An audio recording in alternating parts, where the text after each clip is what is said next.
Pues buenos días a todos. Yo querría empezar por felicitar a Aziza Akmough. Tengo que reconocer que su presentación ha sido absolutamente espectacular, lo cual nos crea un problema, y es que has puesto el listón tan alto que difícilmente vamos a poderlo alcanzar. Pero vamos a intentar hacer por lo menos de este debate un debate animado, entretenido e interesante. Yo empezaría, si os parece. Bueno, en España tenemos una costumbre que es tutearnos. Entonces, si me vais a permitir, porque yo no lo sé hacer de otra forma, vamos a hablar entre nosotros de tú. Me gustaría empezar citando 4 principios básicos, que yo creo que estaremos todos aquí de acuerdo, para centrar un poco la discusión. Son los principios generales, pero es relevante no olvidarlo. El primer principio es que el agua es un patrimonio del Estado, por tanto, es un bien de titularidad pública y que corresponde a los Estados establecer sus condiciones de uso. Principio básico en el que estamos de acuerdo. Segundo principio, el acceso al agua potable es un derecho fundamental e inalienable de la persona humana. ¿Estamos de acuerdo? Estamos de acuerdo. Tercer principio, el agua es un recurso natural, escaso y vulnerable, y que debemos de cuidar no solamente ahora, sino pensando en generaciones futuras. Esto es relevante a efectos de los planes de implementación de gobernanza, cómo poder compatibilizar el corto y el largo plazo. Y el último principio, y quizás en esto ahí me delato un poco como medio de comunicación como Europa Press, es que es urgente establecer una conciencia ciudadana, llamémosle una cultura del agua, en torno a 2 grandes temas: la realidad del cambio climático y la necesidad de concienciar tanto a las personas como a los responsables políticos del uso eficiente del agua. Yo creo que en estos 4 principios, que son muy generales, lo que me gustaría, por tanto, ahora es plantear la discusión de la siguiente forma, si os parece bien. Primero, vamos a dar un espacio a cada uno de vosotros, 5, 6, 7, no más minutos, no más, para que dé tiempo de luego, y que cada uno de vosotros, por ejemplo, puedo empezar, si te parece, contigo, ministro, con Edgar, que nos cuentes en tu país, en el caso concreto de Costa Rica. Por cierto, aprovecho de decir, Costa Rica, quien no lo haya visitado, es un país absolutamente maravilloso. Yo he tenido ocasión de visitarlo durante un mes entero continuado y es absolutamente fascinante. Bueno, esto es un paréntesis que quizá no venía al caso. Pero bueno, me ha salido de dentro, ministro, y ya sabes que estas cosas, ¿no? Os decía, 5, 6, 7 minutos, por favor, no más. Cuéntanos, desde el punto de vista tuyo como ministro y de tu país, Costa Rica, ¿cómo abordáis el problema de la gobernanza? A mí me ha gustado mucho la palabra gobernanza porque quizás es la que más engloba la actividad pública en un tema como la gobernanza implica equilibrio, gobernanza implica buena gestión, implica planificación, en fin. Te paso la palabra, ministro. Muchas gracias. ¿Está funcionando esto? ¿Aló? ¿Escuchan? Sí. Sí, muchas gracias. Muy buenos días a todos y todas. En realidad es un gran placer compartir este espacio con el ministro de Bolivia, con los compañeros de Paraguay y de Brasil. Yo creo que, al igual como lo planteaba Aziza ahora, yo creo que el desafío más grande que existe en mi país es el asunto de la gobernanza.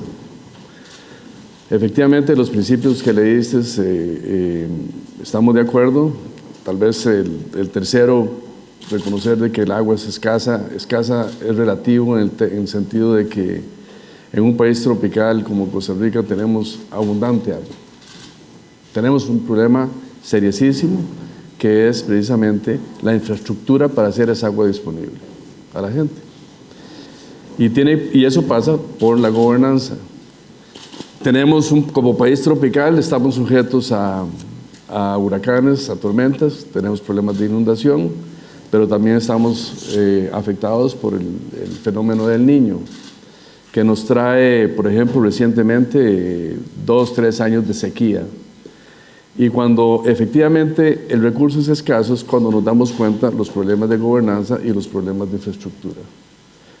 2 años de sequía nos produjo problemas económicos seriosísimos, sobre todo en la parte norte del país, en la vertiente pacífica, que nos descubrió, nos bofeteó la realidad de que efectivamente el país tenía un rezago de 20, 30 años en infraestructura para poder llevar el agua, digamos, a ser un recurso disponible.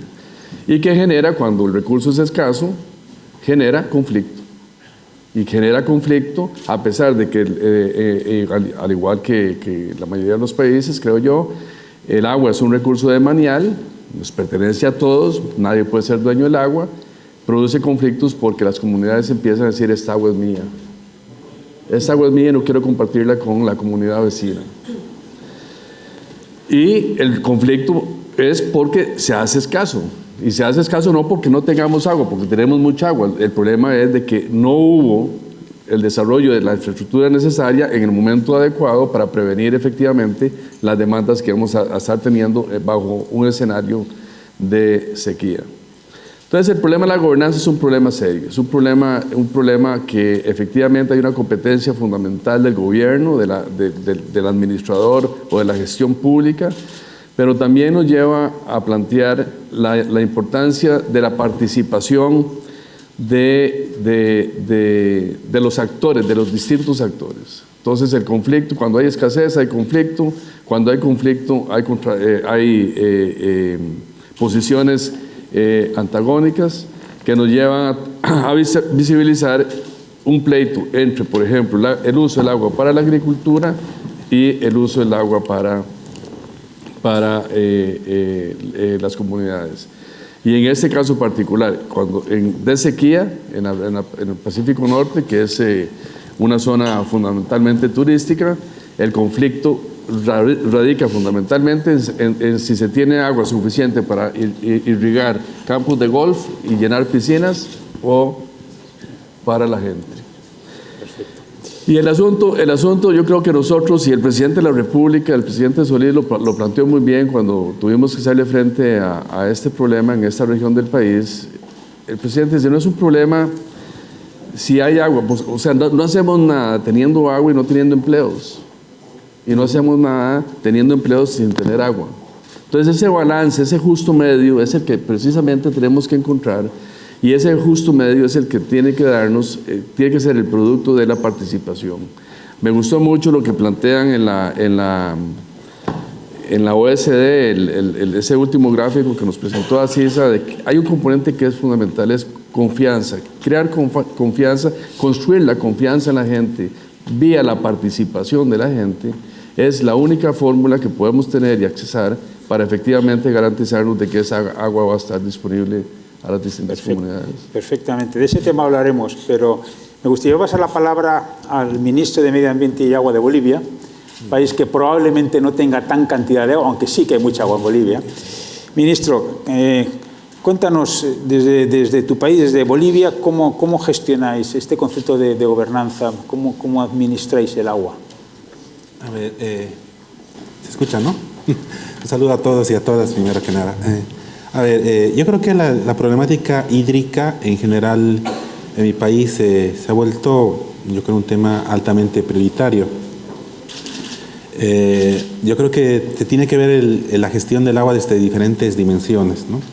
Una dimensión importante, y es un tema recogido quizás en nuestro avance incluso normativo, el tema de un momento que tú lo mencionabas, el acceso al agua se constituye en un derecho ligado directamente al ser humano.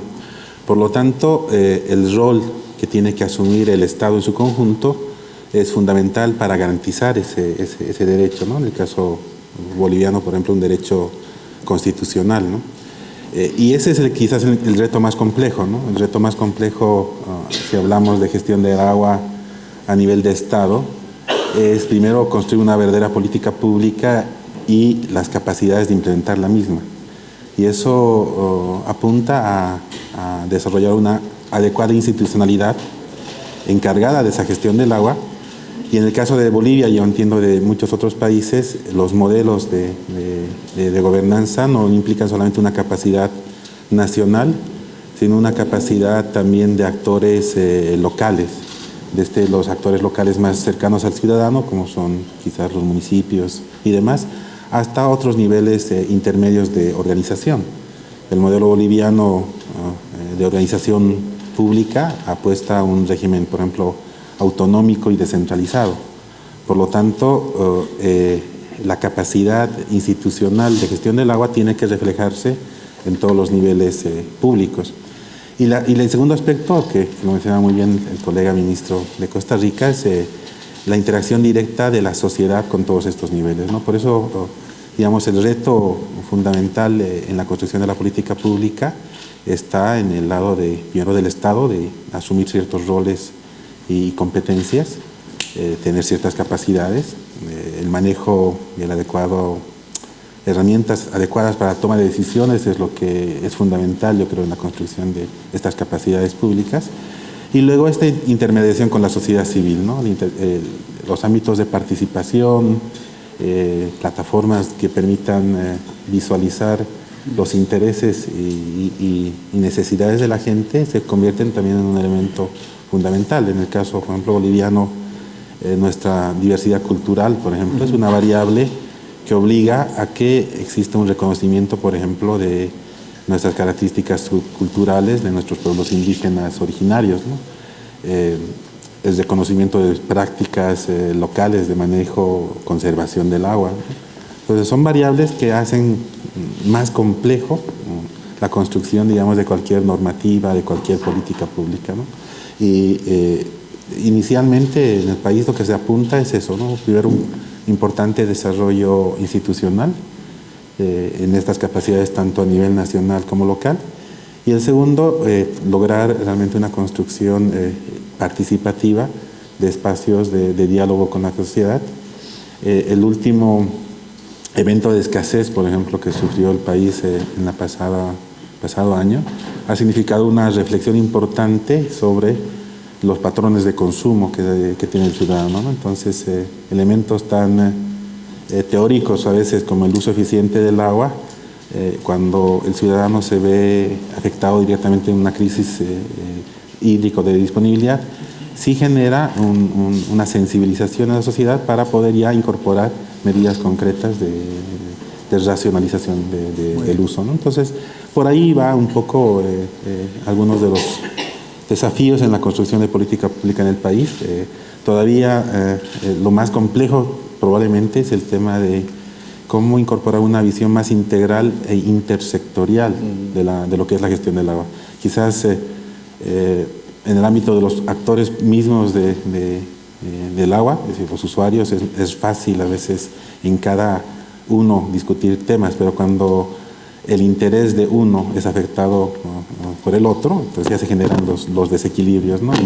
Y países como los nuestros, donde parte del enfoque de desarrollo incorpora también la relación con ámbitos como el energético, como el que apunta al tema de seguridad alimentaria. Entonces, los usuarios de uno y otro sector a veces tienen mucho mayor peso político o económico que el usuario, por ejemplo, que es el consumidor, ¿no? Sobre ese tema, ministro, hablaremos cómo se puede compatibilizar el agua entre lo que es consumo humano, tema agrícola, industrial y energético. Vamos a dejar esto para un poco después. Vamos a hablar de otro país, Paraguay. Tenemos con nosotros a Claudia Crosa, que es la directora de Agua Potable y Saneamiento del Paraguay. ¿Cómo lo ves tú, Claudia? Cuéntanos un poco desde tu perspectiva de gobernanza, ¿no? Mantengámonos todavía en un plano general, luego entraremos a concretar. Bien. Visión global. Excelente. Bueno, antes que nada, muy buenos días a todos. Muchas gracias a la CAF, en la persona del vicepresidente José Carrera, por la invitación. Estoy muy satisfecha de poder participar en este tercer diálogo del agua, mi primer diálogo del agua aquí en Madrid. Entonces, estoy muy entusiasmada en poder aportar desde el punto de vista de Paraguay. Y hablando un poco de eso, Asisa nos mostró hoy un gráfico bastante interesante del caso de México, ¿verdad? Y Paraguay no está muy lejos de eso, ¿verdad? Vimos un gráfico donde había flechas, cuadraditos por todos lados que venían y venían. Bueno, en Paraguay tenemos el mismo caso, ¿verdad? Tenemos un montón de instituciones que tienen participación, tienen responsabilidades y atribuciones en el sector agua y falta un liderazgo fuerte. Entonces ahí es donde entra el Ministerio de Obras Públicas y Comunicaciones, donde yo soy directora de Agua Potable y Saneamiento, donde hace muy poco tiempo estamos realmente fortaleciendo la rectoría del sector, ¿verdad? Entonces ahí entra otra vez la gran palabra gobernanza, ¿verdad? Y se trata no de tomarnos nosotros las atribuciones y hacer todo lo que hay que hacer, sino que establecer un plan nacional de agua, que estamos todavía en pañales al respecto. Todavía no tenemos definido un plan nacional de agua y saneamiento. Necesitamos definir nuestras políticas públicas, si bien ya estamos en un consenso bastante interesante de cuáles son nuestros ejes estratégicos en los cuales debemos trabajar, ¿verdad? Todavía nos falta esa coordinación y ese reconocimiento del liderazgo de la rectoría sectorial, ¿verdad? O sea, hablar todos el mismo idioma, reconocer que cada uno tiene un rol y ejercer realmente el rol que le pertenece y no otro rol, ¿verdad? Y ver un poco cuál es el protagonismo que cada uno tiene, ¿verdad? Tenemos un desafío sectorial donde por una gran ausencia del Estado, los privados asumieron mucho de los roles del Estado, ¿verdad? Tenemos hoy por hoy como 4.000 prestadores de agua potable y saneamiento en Paraguay, ¿verdad? Donde hay que manejar, hay que regular, hay que definir a dónde queremos ir.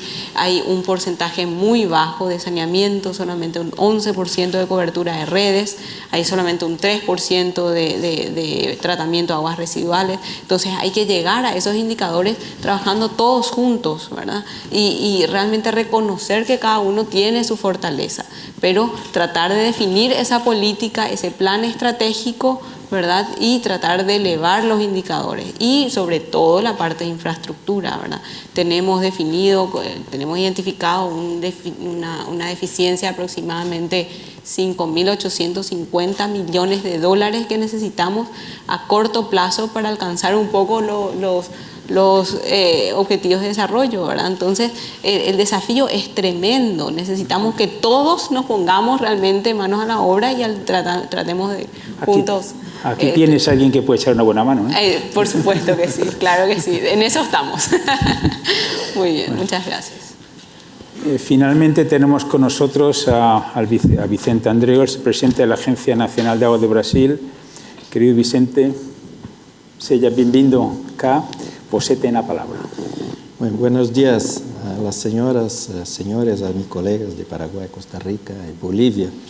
Agradecer también la invitación de la CAF y del Ministerio de Agricultura y Pesca, Alimentación y Medio Ambiente. Bueno, cuando poniste 4 puntos de acuerdo, 3 de ellos están en nuestra ley de agua.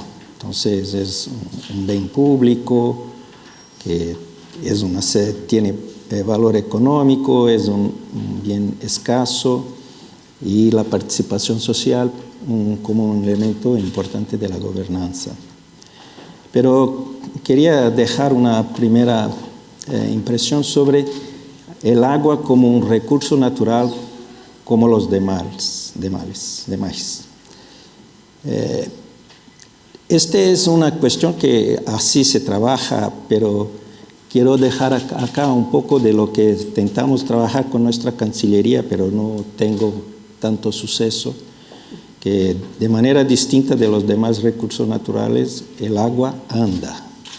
Y como anda, los conflictos, sea dentro del país, sea con los países vecinos, es una cuestión muy importante y que a mí me parece que el agua no tiene una representación en nivel de las Naciones Unidas, que se ponga el agua con su identidad, que se pueda trabajar mejor la cooperación entre los países cuando se trata de eso. Trabajar el agua solo en el aspecto interno de los países a mí me parece una visión que tiende a tener límites y amplificar los conflictos. El segundo aspecto, que voy en línea con mis colegas, es tratar de la gobernanza sobre dos aspectos. Uno, de la gobernanza del agua con el sistema del agua. Entonces, por las dimensiones de nuestro país, no voy a tratar de la presentación. Por las dimensiones de nuestro país es necesario tener una gobernanza adecuada entre todas las provincias, porque el agua en Brasil tiene el dominio, la dominialidad, ahora es de la Unión, ahora es de la provincia. Entonces, hay una gobernanza que se tiene que hacer entre las provincias y el gobierno central, claro, también con la participación de la sociedad. Pero quiero traer también con más enfoque, pero ya se colocó, la gobernanza frente a los sectores usuarios. A mí me parece que esa es la cuestión más fuerte. Y en particular, claro, con la agricultura, con las ciudades, pero aquí quiero por el tiempo destacar solo dos. El primero, en el caso de Brasil, el usuario energético. Brasil tiene como 150.000 megavatios instalados de energía. Hidroeléctrica son 105.000. Las cuencas se administran por tradición, considerando el uso energético como un uso muy importante, y que es importante, pero su prioridad en la utilización de la operación de los embalses también provoca problemas de naturaleza con otros usuarios. Entonces, en nuestro país, tratar de una nueva relación y nuevos modelos de operación de los embalses hidroeléctricos trabaja también por la gobernanza.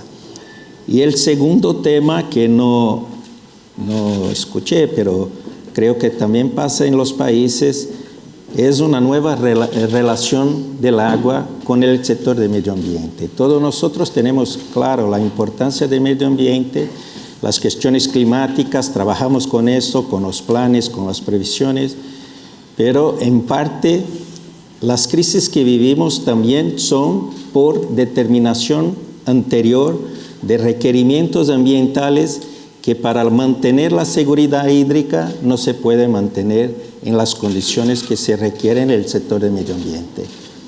Entonces, ¿cómo hacer este nuevo arreglo entre las demandas de los usuarios, en particular una nueva relación con el sector hidroeléctrico, mas también cómo establecer una perspectiva más integrada de la racionalidad de la seguridad hídrica para atender los múltiples usos frente también a los requerimientos ambientales? Es un problema que se presenta cada vez más fuerte en nuestro país. Muy interesante, muchas gracias, Vicente.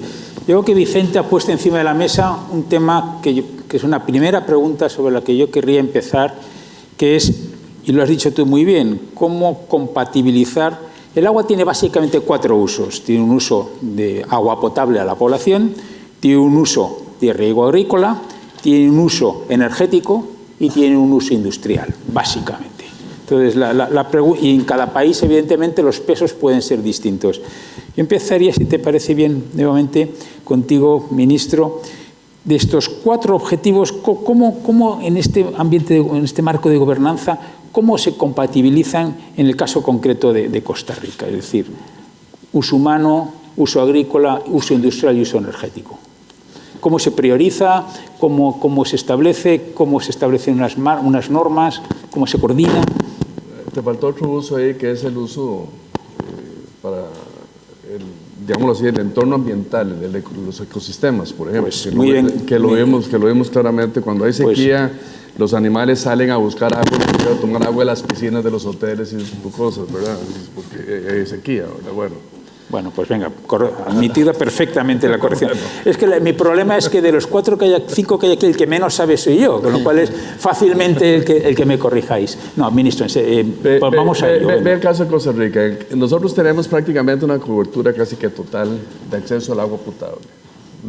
O sea, tenemos 99%, por decir algo. Suerte. O sea, el agua en Costa Rica está garantizada, el agua es un bien demanial. La rectoría política la tengo yo como ministro, pero la gestión del agua la lleva una institución que se construyó para ese propósito, que es el Instituto Costarricense de Acueductos y Alcantarillados, el AIA.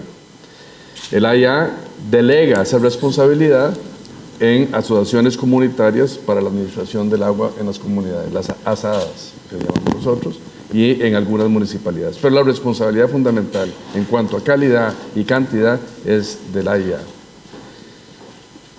No tenemos problema con eso, tenemos igualmente un problema de saneamiento, que igualmente tenemos una estrategia nacional al año 2045 con una inversión de 9.000 millones de dólares. Eso es un asunto que tenemos que hacerle frente, y esto yo sé que esto pone feliz al CAF porque es plata que puede colocar en Costa Rica. Bueno, en uno de los gráficos me llamó la atención porque efectivamente se vuelve a mencionar acá, y lo acabas de mencionar, de Asisa, que las proyecciones que hacen de la demanda del uso del agua a nivel mundial, uno de los aumentos de esa demanda es precisamente para generación de electricidad. En el caso de Costa Rica, el 70% de la generación eléctrica es por fuerza hidráulica. También, como ustedes saben, Costa Rica tiene fundamentalmente una matriz totalmente renovable, pero ya Costa Rica, para el caso costarricense, ya llegamos a un tope. Nosotros ya, inclusive, el presidente de la República y yo firmamos un decreto ejecutivo donde declaramos 2 cuencas, uno del lado Caribe y otra del lado Pacífico, de ríos libres de utilización del agua para fuerza hidráulica. O sea, ya es suficiente, ya nosotros dijimos ya es suficiente usar el agua para generación eléctrica. No se vale, y por eso me llamó mucho la atención de que se considerara al año 2050 un aumento por la generación de electricidad, cuando lo que estamos observando en el mundo es un desarrollo tecnológico, pero increíblemente bárbaro, en generación de electricidad con otras fuentes, no necesariamente la hidráulica. Y yo creo que ese desafío, y en Costa Rica particularmente, tenemos grupos comunitarios que están, digamos, muy atentos y muy prestos a emprender luchas contra la utilización del agua para generación eléctrica, porque ya es suficiente, ya la hemos utilizado demasiado, más bien, porque no solamente es hacer una represa o es utilizar el agua, es la afectación que se le hace a la ecología del río. O sea, aumentar un grado centígrado la temperatura del agua por medio de la utilización para generación eléctrica significa un cambio radical en toda la ecología del río aguas abajo. Entonces yo creo que para el caso costarricense tenemos claro que en la estrategia el recurso hídrico tiene que ser fundamentalmente, y así lo estamos valorando, la suerte de una negociación entre los distintos actores para que efectivamente podamos tener la disponibilidad. Como les decía, hay mucha agua, pero tenemos que ser sabios en cómo la vamos a utilizar. Y fundamentalmente, lo que yo estoy visualizando es de que uno de los problemas más serios que tenemos que enfrentar y que tenemos que resolver en el corto plazo es, por un lado, la agricultura, que hace un uso muy ineficiente del agua, que en este momento, y gracias a la sequía, empezamos primero a cobrar por cantidad a la agricultura, y empezamos a enseñarle a los agricultores a utilizar riego por goteo, que es otra de las técnicas que no se usaban antes, porque antes se cobraba por hectárea, entonces llenaban las hectáreas, ¿verdad? Ahora no, ahora estamos cobrando por uso. Y el otro es el sector turístico, que para el caso costarricense, por ser un país tan lindo, lindísimo, entonces tenemos un desarrollo turístico muy fuerte, y es otro de los desafíos. Qué interesante. Pero la gestión, esa administración, la experiencia que he tenido en mis años de ministro, es algo que tenemos que ponerle mucha atención, porque cuando el bien es escaso, hay conflicto. No, claro, hay que hacer un equilibrio entre los distintos factores. Exacto, y no podemos tolerar, desde el punto de vista de gobierno, no podemos tolerar que exista un conflicto por un recurso que es abundante, pero donde efectivamente tenemos que reconocer que es el Estado, el gobierno, el que ha fallado en hacer la infraestructura necesaria para poder proporcionar ese recurso a la ciudadanía. Bueno, y Bolivia, ministro, ¿cómo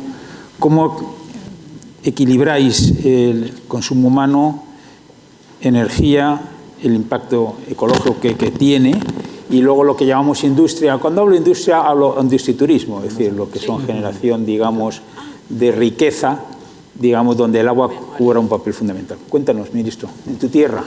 Sí, yo creo que acá tenemos que estar claros. Obviamente hay diferentes esquemas, y lo que menciona el colega de Costa Rica, obviamente, quizás en el caso boliviano es diferente, ¿no? Primero, nosotros estamos en un área donde, si bien contamos con recursos importantes hídricos, sí, nuestra distribución geográfica hace que haya ciertos desequilibrios regionales, ¿no? Entonces, no es tan homogéneo como para poder, digamos, definir usos de una forma relativamente sencilla. El país todavía, en el caso boliviano, todavía tiene un importante componente de población rural, es decir, si bien las tendencias obviamente a nivel mundial van a una urbanización mayor, todavía en Bolivia una tercera parte de la población está en el área rural, ¿no? Y ahí se confluyen dos elementos fundamentales respecto al uso del agua, ¿no? Primero, las grandes brechas de cobertura de agua, de acceso al agua y también al saneamiento están en el área rural, en esa tercera parte de la población. En esa tercera parte de la población está a la vez quizás la mayor capacidad de generación y producción de alimentos, el tema de la potencialidad agrícola, ¿no? Entonces, tenemos que buscar en este segmento de población las mejores condiciones de promover, por un lado, el acceso al servicio básico como un elemento básico de ciudadanía, de vida digna, de erradicación de pobreza, y por otro lado, preservar la capacidad que tiene y ha tenido siempre el país de poder garantizar la producción de sus alimentos, ¿no? Es un elemento fundamental, parte de las políticas básicas del gobierno del presidente Morales, justamente no solamente el acceso a los servicios en general, básicos para una ciudadanía digna, pero también condiciones de productividad, de empleo, de reducción de pobreza de los niveles más desfavorables, ¿no? Entonces, ese equilibrio hace que tengamos que haber dado mucha incidencia a, primero, lograr nuestro primer, digamos, paradigma es lograr esa universalidad del servicio básico. Se ha avanzado mucho en ese sentido, inclusive antes de los ODS nosotros nos planteamos alcanzar esa universalidad hacia el 2025, por ejemplo.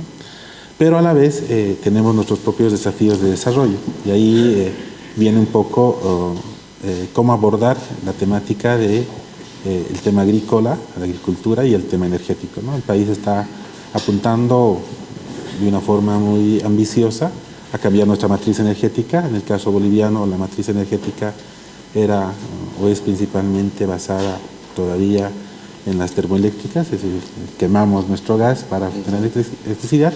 Estamos yendo y cambiando la matriz hacia energías renovables, y nuestra potencialidad hídrica todavía no está a las alturas de otros países más tropicales, digamos, que han aprovechado adecuadamente sus recursos. Nosotros estamos recién empezando a hacer ese aprovechamiento, ¿no?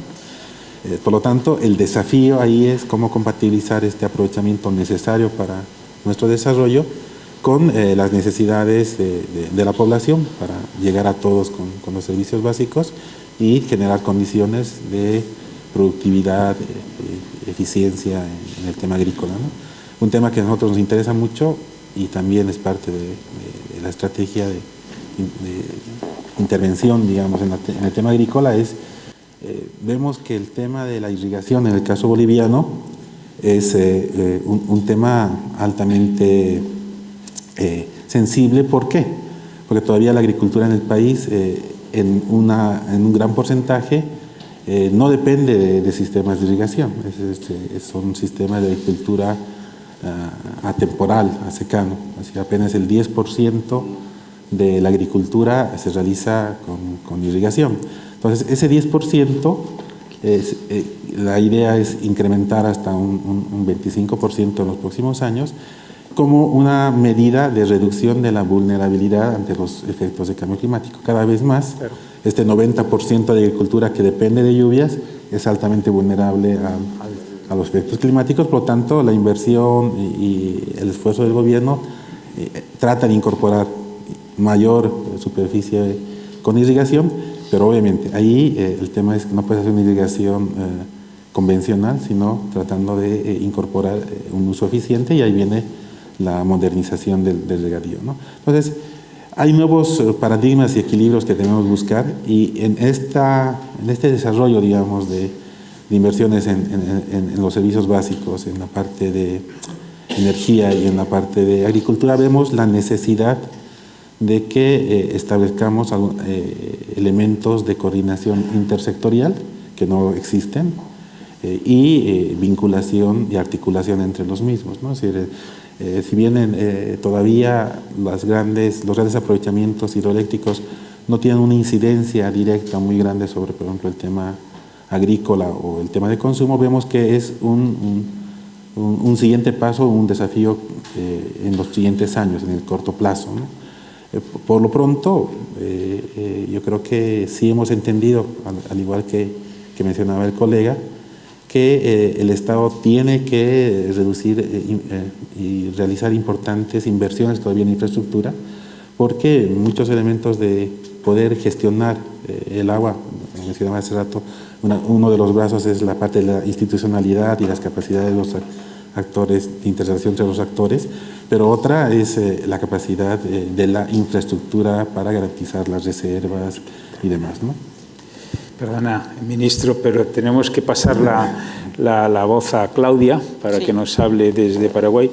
Y además, en concreto, me interesa mucho que hasta ahora lo habéis tocado poco, a ver si, Claudia, te animas tú, el tema digamos energético, es decir, por ejemplo, no sé, las plantas de papel o en fin, pregunto con cierta intención. Quiere decir bueno, que son industrias per se, no sé si usar la palabra contaminantes o... Entonces, bueno, quiero decir, evidentemente en cualquier caso muy demandantes de agua, porque si no, como que no funcionan las fábricas. Entonces, en el campo industrial, ¿te atreves con este tema? Sí, por supuesto, sí. Yo creo que estás un poquitito, bueno, la parte de papelería en Paraguay no es demasiado intensivo. Nosotros todavía la parte de uso de agua compartimos con Brasil la hidroeléctrica más grande del mundo, cierto, ¿verdad? Itaipú está entre Brasil y Paraguay, que el año pasado ha batido nuevamente el récord de producción mundial de energía eléctrica, ¿verdad? Entonces nosotros tenemos realmente un gran desafío en esa materia, ¿verdad? O sea, nosotros tenemos una ley nacional de agua, ¿verdad? La ley de recursos hídricos, que ahí contempla un canon por el uso de agua, pero el desafío es la reglamentación de esa ley. Hoy por hoy no se está implementando el canon de uso de agua justamente porque no hay consenso en la materia del pago de ese canon, ¿verdad? O sea, ahí están muy activos, está activo el sector agrícola, ¿verdad? Que es realmente, Paraguay depende mucho de la agricultura y la ganadería, ¿verdad? Y la parte de generación energética. También compartimos con Argentina una muy gran hidroeléctrica también sobre el río Paraná, que es Yacyretá, ¿verdad? Entonces, realmente el desafío va más por ahí que por las papelerías, ¿verdad? Pero igualmente tampoco tenemos definido un balance hídrico, por ejemplo, ¿verdad? No tenemos definido cuál es si bien sí, nosotros somos conscientes que somos uno de los países que tenemos mayor disponibilidad hídrica per cápita, ¿verdad? Somos muy ricos en ese sentido. El acceso al agua todavía es restringido por falta de infraestructura, por falta de inversión, si bien la verdad es que hay espacio para inversiones de todo tipo, la inversión pública tiene que primar porque el retorno por tarifa a lo mejor no es tan directo, ¿verdad? Entonces, si bien nosotros estamos fomentando la participación privada también en la infraestructura, ¿verdad? En la participación de la infraestructura, necesitamos una fuerte inversión pública. Entonces, realmente tenemos disponibilidad hídrica, pero tampoco le estamos tratando bien a nuestros recursos, ¿verdad? La zona más densamente poblada del país está sobre nuestro acuífero Patiño, ¿verdad? El acuífero Patiño es el que está abajo de Asunción, el área metropolitana de Asunción y un poquitito a los alrededores, donde realmente nuestra cobertura de alcantarillado sanitario es sumamente baja, ¿verdad? Entonces ahí infiltra muchísimo la parte del alcantarillado y estamos empezando a ver presencia de coliformes, nitritos, nitratos en las aguas de los acuíferos, ¿verdad? Y si bien tenemos el río Paraguay, que tiene un caudal medio de 5.000 metros cúbicos por segundo, ¿verdad? Que es realmente otra vez necesitamos la infraestructura, porque es mucho más barato hacer una perforación de un pozo, donde históricamente el acuífero tenía agua de muy buena calidad. Hoy por hoy estamos empezando a ver la necesidad de un reemplazo de la fuente de agua potable, ¿verdad? Entonces necesitamos otra nueva infraestructura, donde una captación nueva, a lo mejor aguas de arriba, de la zona más densamente poblada, con una aductora importante, donde realmente pueda suplir otra vez la necesidad del agua, a lo mejor había dicho, más de 4.000 prestadores en la República del Paraguay, ¿verdad? En el área de Asunción hay como 300, ¿verdad? Entonces podemos hacer una venta de agua en bloque, o sea, necesitamos diseñar la estructura, necesitamos otra vez volver a la planificación estratégica sectorial, ¿verdad? Donde estamos realmente trabajando arduamente desde la rectoría del sector, ¿verdad? Y ese es nuestro desafío principal y por supuesto introducir también el uso de los instrumentos económicos que está previsto en la ley, pero no está reglamentado, ¿verdad? Ese es el desafío más grande que tenemos hoy como rectoría. Junto quizá con los controles de producción. Pero bueno, por supuesto, también. Eso es otro debate. Yo no he querido pincharte un poco. Vicente, si te parece, abro un nuevo tema contigo. Vamos a ver. Yo creo que es importante compatibilizar los objetivos de largo plazo. Recordemos que uno de los principios fundamentales era cuidar el agua para las generaciones futuras. Quizás en estos objetivos a largo plazo, palabras como cantidad, calidad, continuidad serían palabras clave. Pero también sucede, en ocasiones, por desgracia, imperiosas necesidades de corto plazo que se producen por situaciones de carestía extrema, de contaminación, etc.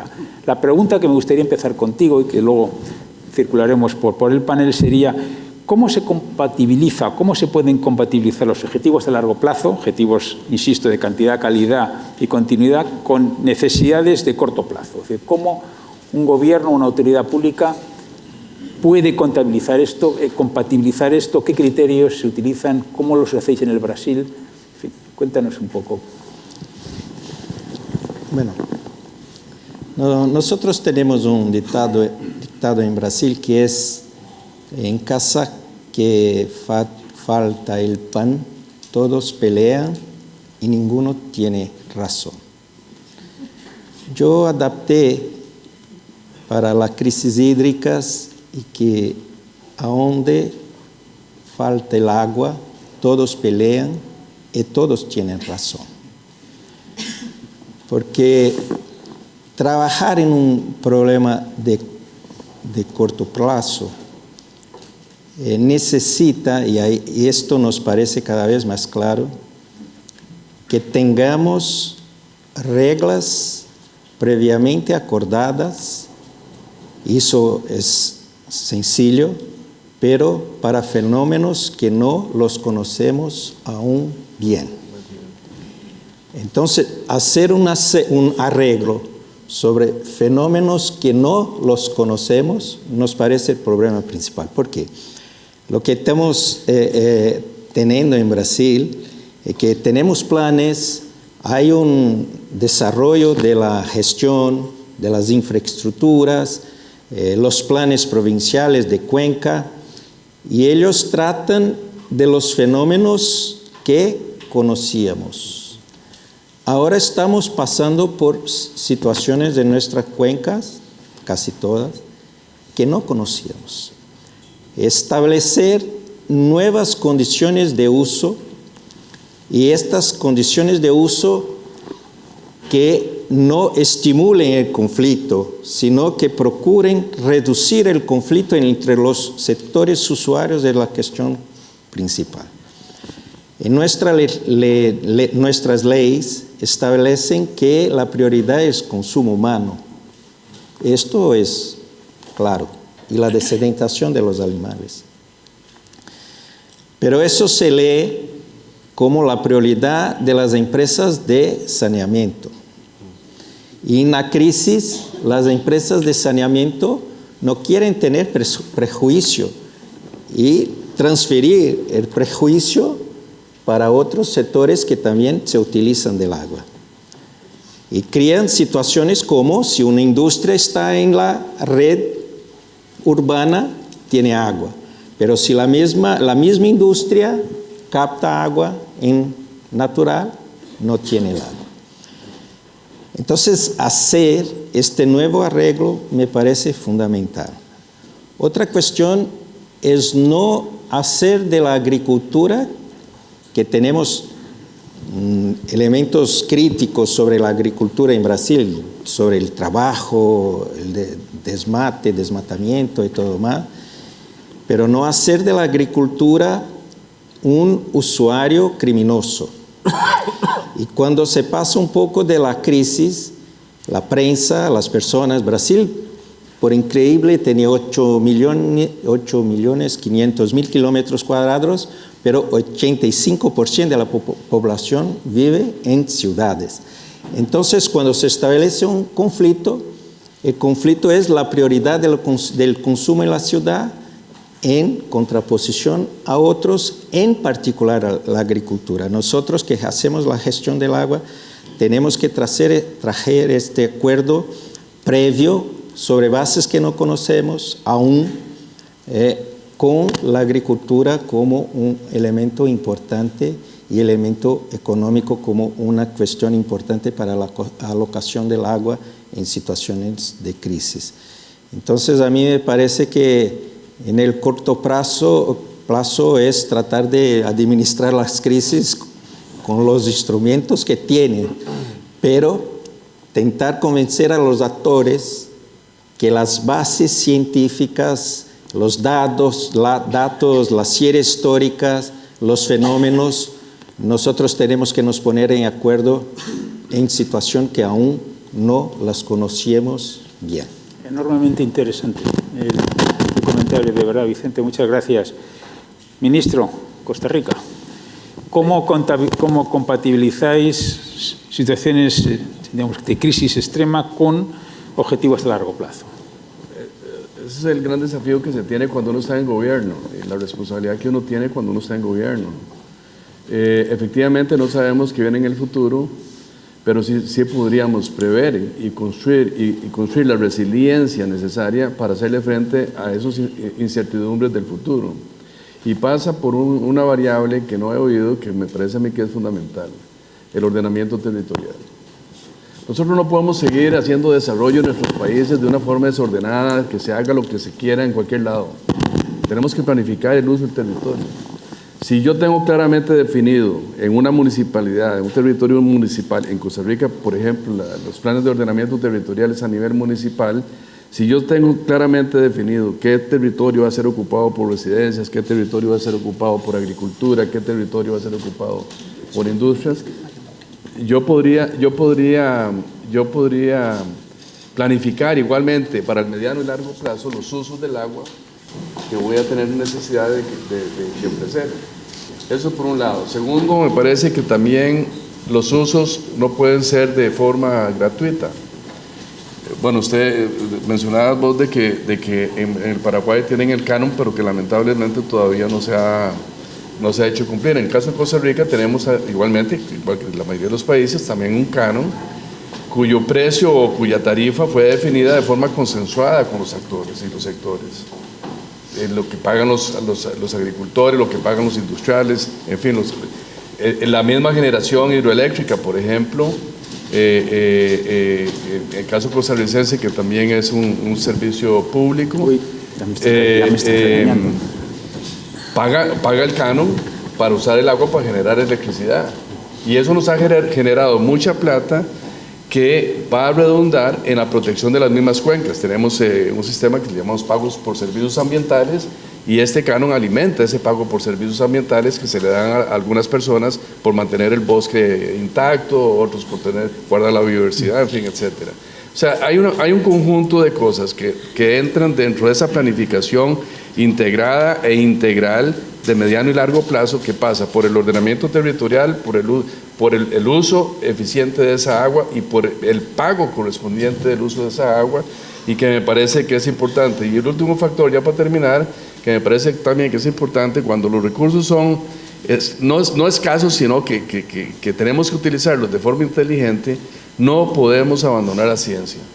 La ciencia tiene que decirnos exactamente cuál es la posibilidad de uso de un recurso. Y el agua no es una excepción a eso. La ciencia tiene que acompañarnos, sobre todo ahora que tenemos que prever conflicto social, que tenemos que prever usos al mediano y largo plazo. Tiene que decirnos una historia que tiene que ser utilizada por los que tomamos decisiones. Lo que pasa es que la ciencia no siempre está de acuerdo en sí misma, como se ha visto, por ejemplo, en el cambio climático. Pero ese es otro debate. Ese es otro debate. Ministro, Olivia. Creo que estamos ajustados con el... Sí, ya me empiezan a reñir, con lo cual os tengo que reñir a vosotros. O sea que... Sí, solamente para no repetir lo que ya los colegas mencionaban, yo creo que justamente para compatibilizar las urgencias inmediatas con nuestras perspectivas de planificación de objetivos de mediano o largo plazo, tenemos que incorporar, yo creo, a nuestra planificación esquemas más flexibles. Eso yo creo que es clave, ¿no? Si hasta el momento, lo mencionaba muy bien Vicente, hay un desarrollo institucional muy importante en varios países, hemos avanzado en instrumentos de planificación convencionales, pero buena parte de nuestras herramientas de planificación obedecen a un análisis obviamente científico, técnico, estadístico, de qué eran las cosas que pasaban antes, ¿no?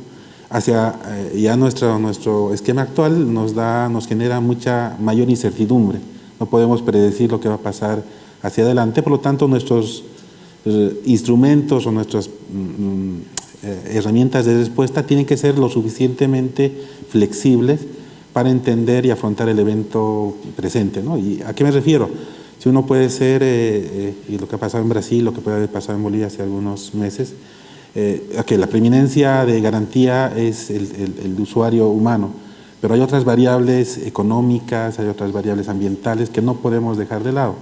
Por lo tanto, a veces, como se hace como en el esquema de gestión de riesgo, también tenemos que distribuir las responsabilidades en cuanto a los usuarios, ¿no? No hay absolutos, no podemos, en un escenario de crisis, solamente privilegiar a un solo usuario, por más que sea el usuario prioritario, ¿no? Entonces, nuestras herramientas de acción, de atención, de planificación tienen que ser mucho más flexibles.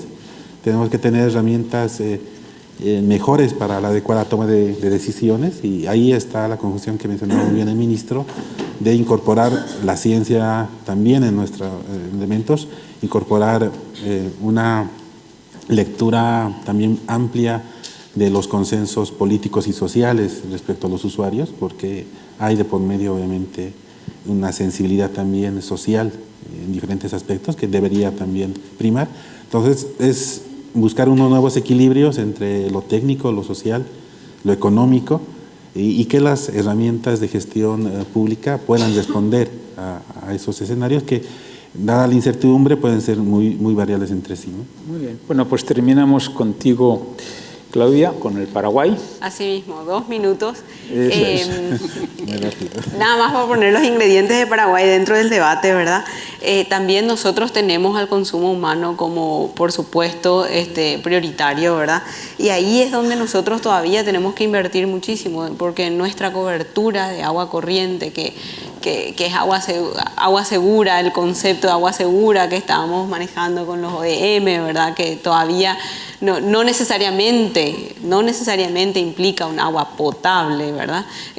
Tenemos todavía un 76% nada más de cobertura, a diferencia con los otros países de la región, donde realmente tienen mucho más. Entonces todavía nosotros, no a nivel de emergencial, sino que a nivel de infraestructura del día a día, estamos lidiando con gente que todavía no tiene acceso a esa agua potable, ¿verdad?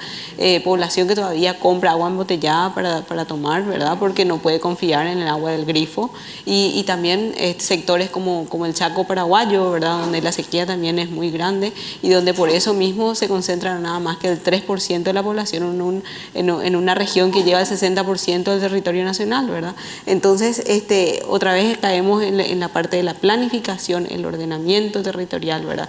La infraestructura que necesitamos meter, y dentro de todo, para las emergencias nosotros tenemos una Secretaría de Emergencia Nacional que también necesita una planificación, ¿verdad? En época de sequía se compran bidones de agua a un precio inmesurable, ¿verdad? Entonces eso tiene que estar dentro de una planificación, y estamos trabajando también con planes para hacer esa provisión de agua potable en esos casos, y también en el día a día, ¿verdad? En un territorio bastante hostil como es el Chaco, ¿verdad? Y por otro lado, bueno, lo corriente que necesitamos, la infraestructura, ¿verdad? Así es. Muy bien. Un segundo. Sí, claro, Vicente. Hacer una invitación a todos para que puedan participar del octavo foro del agua en Brasilia, de 18 a 23 de marzo, y que nosotros podamos retribuir la hospitalidad que estamos teniendo acá en España. Muchas gracias. Bueno, ministros, Vicente, Claudia, me ha parecido interesantísimo, y además he pasado un buen rato, que es importante en este tipo de eventos también. Muchas gracias a todos vosotros y a vosotros por la colaboración.